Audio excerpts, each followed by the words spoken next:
Halo teman-teman, kami dari kelompok 1. Jadi di sini kami akan membahas tentang konflik-konflik bersenjata yang akan dibahas bersama pihak Brimob. Kalian mau tahu selanjutnya gimana? Simak videonya. Bye-bye. Selamat pagi ya, Sobat Premium ini Pak Sobat Premium kita ya, adik-adik sekalian, selamat datang ya, di Markas Brimob. Saya selaku mewakili Komandan Satuan dalam hal ini jabatan saya Bapak Op Satu Brimob. Nama beliau Kasubag Premium saya sampaikan tadi. Jadi untuk di Brimob ini sedikit saya kasih gambaran yang ada dua yang membantu Komandan Satuan dalam bidang operasional sama dalam bidang pembinaan. Operasional saya Bapak Kepala Bagian Operasi, Kasubag Premium Kepala Sub Bagian Perencanaan dan Administrasi. Ini Pak David. Jadi nanti silakan adik-adik sekalian ya bisa bertanya apa yang menjadi bahan untuk didiskusikan, silakan nanti saya sebagai pembuka. Sekali lagi selamat datang ya kepada adik-adik semuanya. Ini dalam rangka apa tadi? Tugas kuliah ya di UGD dari Fakultas Hukum Humaniter ya. Sebenarnya kalau saya lihat memang humaniternya perang ya sebagian media itu sih, tapi nggak apa-apa, sama aja. Juga ada kegiatan-kegiatan dalam hal ini tapi lebih tepatnya ke POM sebenarnya, polisi militer. Di situ kan ada, disitulah untuk pengadilan apabila seorang tentara ya, dalam situasi perang atau situasi apapun mereka yang mengadili. Tapi kalau Brimob ini ya kita masih peradilan umum sih. Nah, kalau ada kesalahan kita di peradilan umum, polisi kan peradilan umum. Ya. Kalau tentara kan peradilan militer. Ya, sebagai masukan aja ya adik-adik, nggak apa-apa, silakan nanti perdalam, silakan. Di situ juga ada kasih propos, saya kenalkan Mbak Ibtu Triyono. Jadi beliau yang mengawaki untuk pembinaan personil apabila ada pelanggaran-pelanggaran di Brimob. Pak Triyono ini yang bisa memperdalam pengawasan, dalam bentuk pengawasan lah di Brimob itu ada propos, ini kasih propos ya. Itu mungkin dari saya ya adik-adik sekalian, nanti bisa diperdalam oleh Kasubag Premium. Mungkin karena saya ada kegiatan juga, mohon maaf ya saya nggak bisa menemani adik-adik semua ya. Silakan apa yang dibutuhkan nanti dari Kasubag Premium, dari kasih propos adik-adik bisa tanyakan ya. Mungkin itu ya saya akhiri. Assalamualaikum. Ya baik guys, kita mulai ya. Assalamualaikum warahmatullahi wabarakatuh. Yang terhormat adik-adik sekalian dari Universitas mana? Bangka itu saya ucapkan terima kasih sudah datang ke Makobrimob dalam rangka melanjutkan perkuliahan. Sekali lagi terima kasih sudah datang ke sini, dengan senang hati kami terima. Nanti dalam kegiatan ini kita akan diskusi ya terkait masalah konflik-konflik atau hal-hal lain yang perlu ditanyakan. Saya langsung saja dari sekalian ya, tadi saya sudah sempat sampaikan ya sebelum kita mulai sudah jelaskan apa itu Brimob. Adik-adik harus tahu dulu sebelum adik-adik datang ke Brimob ini harus mengerti apa Brimob. Tadi saya sudah jelaskan secara rinci ya untuk diketahui saja ya, untuk menambah pengetahuan adik. Oke, kita langsung saja ke masalah yang akan ada ditanyakan ya. Nanti silakan sampaikan sebisa mungkin, nanti saya coba jawab. Silakan. Oke, mungkin langsung Gimana sih tanggapan Bapak atau dari pihak Brimob sendiri tentang konflik bersenjata itu? Misalkan dari masyarakat ke masyarakat, terus juga dari masyarakat ke pemerintah itu kayak gimana? Oke, saya sampaikan ada ya. Bagaimana pendapat kami terhadap konflik bersenjata? Perlu saya jelaskan dulu, kalau kita bicara masalah konflik itu ada dua, ya, konflik vertikal dan konflik horizontal. Kalau konflik bersenjata artinya konflik yang menggunakan senjata. Ya, kemudian bagaimana tanggapannya? Ya, sesuai dengan tugas fungsi Brimob, salah satunya adalah menangani gangguan keamanan kriminal tingkat tinggi. Salah satunya adalah menggunakan senjata. Tentunya pasti akan direspon langsung oleh Brimob. Hanya saja perlu saya sampaikan, ya, terkait yang mengendalikan di lapangan itu harus ada perintah dari Kapolda kalau di tingkat provinsi. Kemudian bila lokasinya itu ada di luar provinsi, itu adalah menunggu perintah langsung dari Kapolri atau dari Kobrimob. Gitu ya. Itu terkait masalah tanggapan Brimob terhadap konflik bersenjata. Tetap kami harus selanjutnya, tanggapi. apa peran Brimob ketika terjadi konflik bersenjata? Oke, yang kedua, peran Brimob ketika terjadi konflik bersenjata. Apa perannya? Sesuai dengan tugas kepolisian, nah, salah satunya adalah memberikan perlindungan pengayoman kepada masyarakat. Nah, tugas kita pertama, bila terjadi itu di suatu wilayah, katakanlah Polres, ya, di Polres mana, sebelah Polres A atau Polres B, tugas kita adalah membackup wilayah tersebut. Apa yang dia butuhkan, kemampuan apa yang kurang di sana, kita backup. Ya, jadi kita langsung ke lokasinya, ya, sesuai dengan yang saya sampaikan, sudah ada perintah dari pimpinan, kemudian kita backup, ya, apa yang harus kita lakukan di sana kita lihat dulu. Bila kekuatan atau konflik di sana menggunakan senjata, tentunya kita pelajari. Sebelum kita bertindak, kita pelajari dulu, kita kirim intel kita ke sana, berapa kekuatannya, senjata apa saja yang dia gunakan, baru kita mempersiapkan untuk melakukan penggerebekan atau penangkapan. Ya, Nah, yaitu. menurut Bapak, apa yang bisa dilakukan masyarakat untuk membantu menjaga keamanan dan mencegah timbulnya konflik bersenjata? Oke, bagaimana mencegah, ya, membantu masyarakat mencegah terjadi timbulnya konflik bersenjata. Oke, ada tiga, saya bilang tadi, ya, ada tiga cara bekerja polisi. Yang pertama adalah preemptif. Preemptif itu caranya kita memberikan sosialisasi, pemahaman kepada masyarakat, ya, tentang bahaya menggunakan senjata, tentang bahaya terjadi konflik. Kalau terjadi konflik itu bagaimana? Itu sangat berbahaya. Kita perlu menyampaikan sosialisasi, memberikan pemahaman kepada masyarakat. Pemahaman lewat mana? Bisa lewat kepala desa, bisa lewat di masjid yang memberikan pemahaman, bisa juga sifatnya di pasar atau tempat-tempat masyarakat berkumpul. Kita berikan pemahaman yang tentang tidak baiknya berkonflik apalagi menggunakan senjata. Itu adalah preemptif. Kalau preventif, mencegahnya gimana? Kehadiran polisi. Polisi khususnya Brimob, dia harus hadir di tengah-tengah masyarakat. Biasanya kita menggunakan patroli. Ya, Brimob punya patroli, didatangi masyarakat, ajak berdiskusi, ajak ngobrol sama-sama, membahas keamanan. Dengan kehadiran kita sering terjun ke masyarakat, itu otomatis akan memberikan keamanan, mencegah itu, ya.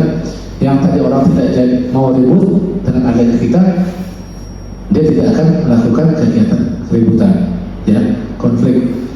Kemudian yang ketiga, yang saya sampaikan tadi, tindakan yang dilakukan polisi terakhir adalah represif. Represif ini adalah tindakan yang terakhir.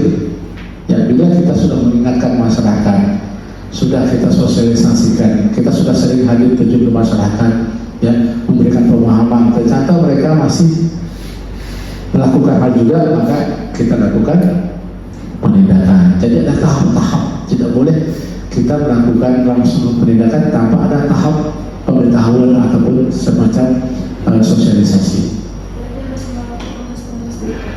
Ya, jadi kita harus melalui proses itu idealnya seperti itu. Kenapa demikian? Karena tidak semua masyarakat kita ini mengerti masalah hukum. Tidak semua, ya, karena kemudian ada keterbatasan sekolah, pengetahuan, gitu, ya. Jadi nggak semua. Makanya kita wajib polisi ini tetap memberikan himbauan, tapi setelah diingatkan sekian berkali-kali, akhirnya harus kita lakukan penindakan. Kenapa? Biar ada efek jerah. Ya, biar masyarakat tahu, oh iya ternyata ditangkap juga ya kalau kita melakukan hal yang tidak benar tadi. Ya, jadi ada tahap-tahapnya. Oke, Apa nilai kemanusiaan yang dimiliki oleh BRIMOB dalam menghadapi konflik bersenjata? Oke, apa nilai-nilai kemanusiaan yang dijunjung tinggi oleh BRIMOB dalam menghadapi konflik bersenjata? Yang pertama yang kami junjung adalah HAM, hak asasi manusia. Itu nomor satu yang harus kita junjung, ya. Karena kami di BRIMOB itu punya semacam jargon ya, jiwa ragaku untuk kemanusiaan. Itu sudah melekat di seluruh personel BRIMOB, jiwa ragaku demi kemanusiaan. Jadi setiap kali kita bertugas itu kita ingat itu adalah manusia yang harus kita lindungi. Walaupun kita menggunakan senjata, gunanya untuk melindungi manusia, bukan untuk membunuh manusia. Senjata itu melindungi. Kalaupun terjadi kita membunuh, itu bukan manusia yang salah, ya. Tapi sudah mulai tahap tadi yang saya katakan ya, ada tahap-tahapnya. Jadi kami junjung tinggi nilai pertama adalah hak asasi manusia. Oke? Selanjutnya Bapak sudah menjelaskan konflik bersenjata. Nah, apakah semua situasi yang melibatkan senjata itu bisa disebut konflik bersenjata? Baik, apakah semua konflik yang menggunakan senjata itu disebut konflik bersenjata? Makanya saya katakan, senjata ini kan hanya sarana yang digunakan. Ya, kadang-kadang konflik itu mungkin bukan bersenjata, mungkin konflik itu masalah politik, masalah ekonomi, konflik itu hanya mungkin dia menggunakan senjata. Jadi orang bilang konflik bersenjata, senjata sebenarnya hanya sarana yang digunakan. Tapi kalau saya menilai, bila konflik itu bersenjata, itu mungkin lebih kepada bicara masalah pemberontakan, bicara ideologi, ya, melawan pemerintah, itu sering menggunakan senjata, ya. Jadi apakah semua konflik itu digunakan senjata? Ya, senjata itu hanya sarana yang digunakan, ya. Kalau konfliknya saya sampaikan tadi kan tergantung, ya. Bila konfliknya lebih kepada ingin merubah ideologi karena dia akan berhadapan dengan negara, akhirnya menggunakan senjata.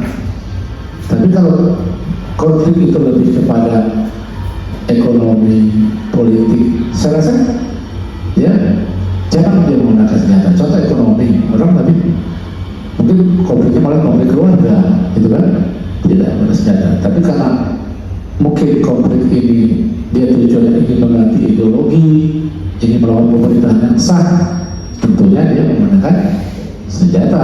Kenapa? Karena yang dihadapinya nanti juga aparat yang menggunakan senjata. Begitu loh, ya. Oke, lanjut.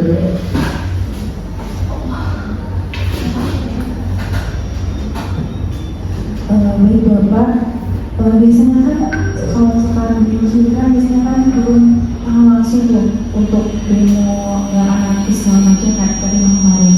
Nah, itu gimana cara Bapak untuk menjaga semangat dan mental para anggota BRIMOB sendiri ketika harus berhadapan langsung dengan konflik bersenjata? Oke, ini kalau bicara mental, ya kami ini sudah dilatih, ya. Kami sudah sampaikan, kami ini sudah dilatih untuk pertama, kami punya simbol, punya jargon kalau kita ini adalah untuk nusa dan bangsa. Jadi kami punya istilah BRIMOB untuk nusa dan bangsa. Itu sudah terpatri di hati kami seluruh BRIMOB. Jadi bagaimana kita menjaga mental anggota sejak mereka sah menjadi anggota BRIMOB? Doktrin yang kami sampaikan kepada anggota adalah merah putih. Kemudian untuk nusa dan bangsa, yang doktrin ini yang bisa memberikan semangat ke anggota. Jadi kalau kami ada tugas baik itu keluar apakah Papua dan sebagainya, ya karena kita sudah terdoktrin, ya mental kita pasti keluar, ya bahkan tidak sedikit yang ya saat itu meninggalkan keluarga, ya mungkin Anda tidak tahu meninggalkan keluarga demi tugas negara itu kita kesampingkan dulu keluarga, kita utamakan negara. Jadi mental kami sudah sudah terpati. Kemudian kami berlatih. Untuk menghadapi situasi konflik bersenjata, kami tidak berlatih. Ya, tentunya kami berlatih dalam arti ya bagaimana menggunakan senjata dan sebagainya. Kita sudah berlatih. Tapi ini secara teknis tidak saya sampaikan ya. Ya, tapi setidaknya kami mempelajari itu. Ya, namanya teknik tempur pasti kami sudah paham. Ya, kami punya intelijen, kami punya kekuatan, berapa musuh kita harus tahu, dengan seperti apa menghadapinya, kita sudah pelajari. Ya, yang jelas kami punya semangat yang luar biasa ya untuk melindungi masyarakat, melayani masyarakat dalam cinta kami kepada bangsa dan negara. Oke? Enggak? Apa peran BRIMOB ketika terjadi konflik bersenjata? Oke, yang kedua, peran BRIMOB ketika terjadi konflik bersenjata. Apa perannya? Sesuai dengan tugas kepolisian, yang salah satunya adalah memberikan perlindungan pengayoman kepada masyarakat. Nah, tugas kita pertama, bila terjadi itu di suatu wilayah, katakanlah Polres, ya di Polres mana, sebelah Polres A atau Polres B, tugas kita adalah membackup wilayah tersebut. Apa yang dia butuhkan, kemampuan apa yang kurang di sana, kita backup. Ya, jadi kita langsung ke lokasinya, ya sesuai dengan yang saya sampaikan, sudah ada perintah dari pimpinan, kemudian kita backup, ya apa yang harus kita lakukan di sana kita diatur. Bila kekuatan atau konflik di sana menggunakan senjata, tentunya kita pelajari. Sebelum kita bertindak, kita pelajari dulu, kita kirim intel kita ke sana, berapa kekuatannya, senjata apa saja yang dia gunakan, baru kita mempersiapkan untuk melakukan penggerebekan atau penangkapan. Selanjutnya, apakah langkah-langkah yang dilakukan BRIMOB untuk menjaga keamanan masyarakat ketika terjadi situasi konflik bersenjata? Oke, untuk menjaga keamanan masyarakat, apa yang harus kita lakukan bila terjadi konflik bersenjata? Yang pertama yang kita lakukan adalah menyelamatkan atau mengevakuasi masyarakat, terutama orang-orang tua, anak-anak kecil atau perempuan. Itu yang paling diutamakan. Kita berikan perlindungan, kita amankan, kita evakuasi ke tempat tertentu. Setelah itu baru kita mitigasi, ya tempat-tempat mana yang harus kita lakukan pengamanan. Ya, jadi tidak serta-merta ada terjadi satu konflik kita langsung datang, kita melakukan tembakan yang frontal, tidak demikian. Tetap kita evakuasi dulu orang-orang yang jadi prioritas. Ingat, yang jadi prioritas itu pertama adalah kaum wanita, anak-anak dan orang tua. Baru kita lakukan penegakan hukum terhadap yang konflik. Sudah menjelaskan konflik bersenjata. Nah, apakah semua situasi yang melibatkan senjata itu bisa disebut konflik bersenjata? Baik, apakah semua konflik yang menggunakan senjata itu disebut konflik bersenjata? Makanya saya katakan, senjata ini kan hanya sarana yang digunakan. Ya, kadang-kadang konflik itu mungkin bukan bersenjata, mungkin konflik itu masalah politik, masalah ekonomi, konflik itu hanya mungkin dia menggunakan senjata. Jadi orang bilang konflik bersenjata, senjata sebenarnya hanya sarana yang digunakan. Tapi kalau saya menilai, bila konflik itu bersenjata, itu mungkin lebih kepada bicara masalah pemberontakan, bicara ideologi, ya melawan pemerintah, itu sering menggunakan senjata. Ya, jadi apakah semua konflik itu digunakan senjata? Ya, senjata itu hanya sarana yang digunakan. Ya, kalau konfliknya saya sampaikan tadi kan tergantung. Ya, bila konfliknya lebih kepada ingin merubah ideologi karena dia akan berhadapan dengan negara, akhirnya menggunakan senjata. Tapi kalau konflik itu lebih kepada ekonomi, politik, saya rasa ya jangan dia menggunakan senjata. Contoh ekonomi, orang tapi mungkin konfliknya malah konflik keluarga, gitu kan, tidak menggunakan senjata. Tapi karena mungkin konflik ini dia tujuannya ingin mengganti ideologi, ingin melawan pemerintahan yang sah, tentunya dia menggunakan senjata. Kenapa? Karena yang dia hadapinya nanti juga aparat yang menggunakan senjata, sih ya begitu. Sudah datang ke sini untuk menuntut ilmu. Semoga apa yang saya sampaikan ya mudah-mudahan bisa bermanfaat kepada semua. Dan saya juga mohon maaf bila ada kata-kata saya mungkin yang kurang berkenan. Ya semoga kita bisa bertemu lagi nanti setelah mendapat gelar sarjana.